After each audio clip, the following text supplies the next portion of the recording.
Want to top up credits for DeepSeek? In this video, I'll show you exactly how to do it in just a few easy steps.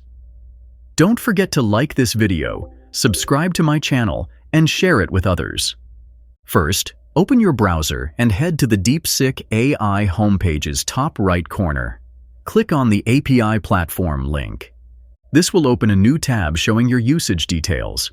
From the left-hand side menu, click on the Top Up option. Here, you'll find different top-up amounts available. You can choose any preset option, or if you prefer, select the Custom Amount feature and manually enter how much you want to recharge.